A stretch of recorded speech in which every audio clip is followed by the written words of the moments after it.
Uduak, you are my princess. Everything may not be as it should now, but always remember that you are a princess. The forces that could not destroy you when you were born cannot destroy you now that you are grown. Don't ever let anything conquer you, my daughter. These were the last words my mother spoke to me before she died, and my world was shattered. But those are also the words that have seen me through life and helped me become who I am today. My mother was a cook in a large house for a rich family. She had an uncle who had been trained as a chef in a hotel, and she learned to cook all kinds of meals from him when she was growing up in his house.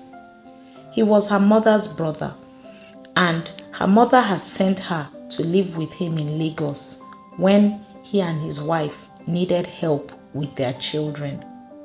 She was 12, so her uncle took up her education till she completed secondary school at 18.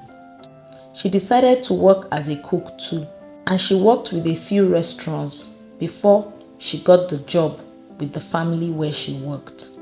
She was 24 at that time. The man of the house was well known and hosted guests often, so there was always plenty of work to do.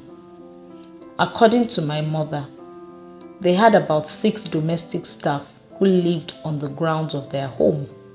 It was the same man who impregnated her after threatening to fire her and make sure she did not get another job if she did not give in to his advances. His wife was such a nice woman, and my mother hated what she was doing to her, but she felt incapacitated.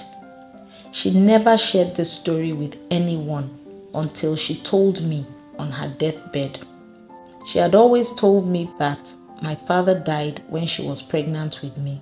When she found out she was pregnant, the man tried to force her to abort it, but she refused, and she threatened to tell his wife if he insisted.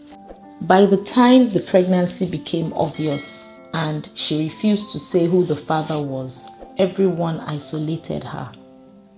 The man who impregnated her paid her a lot of money and asked her to leave his house, so she did. She never spoke about it because she did not want to hurt the man's wife or destroy his reputation. Her uncle cut her off because he felt dishonored that she would not reveal the father of her child. She had been put in his charge, and this matter had caused a rift between he and his sister. My mother's parents also refused to have anything to do with her until she revealed who the father of the child was.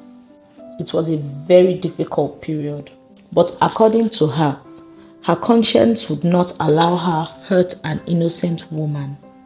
It was bad enough that she had not been able to stand her ground for fear of losing her job. And as far as she was concerned, this was now her punishment. I was 16 when my mother died, and I had nobody to go to. I had never met any of her family members, and I did not know where they lived either. My mother had a small restaurant that she had run all my life. I now knew that she set it up with the money that she got from her boss. She did not reveal his identity to me and made me promise not to try and find out. She had been ill for almost 6 months, and her restaurant had practically folded up during this time because we spent everything she had on her health. I was in SS3 when she died.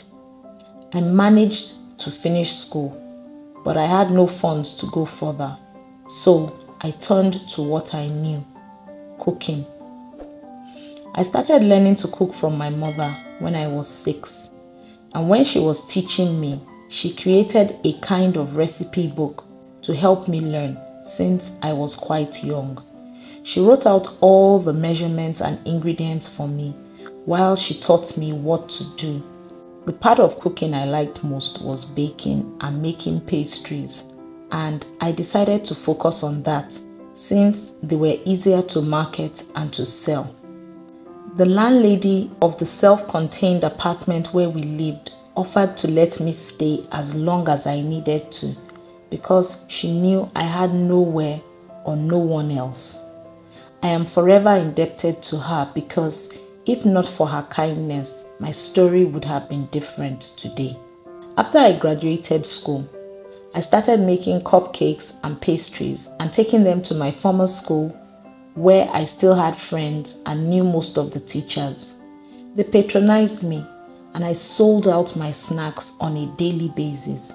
Soon, parents started placing birthday orders for their children and some even asked me to supply their offices. By the time I was 18, I had trained 2 more staff to help me, and that was how my business kept expanding. I was 20 when my elderly landlady passed away. It was a major setback for me because I had to find another space and start paying rent. But God was on my side because by intuition, I decided not to get a house but to rent a small shop on a main road in a busy area. It was the best decision I could have made. In the early days, I had to sleep in the shop because I had nowhere else to go. But it soon paid off, and within a year, I was able to rent a room in an area where university students lived.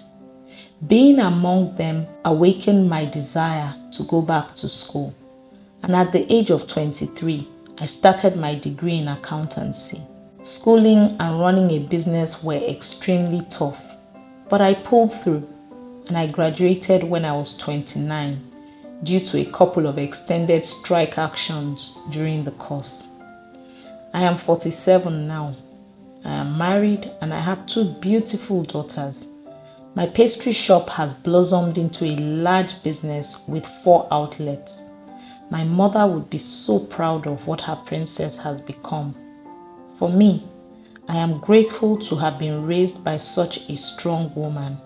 She gave me both the values and the skills that have made me who I am.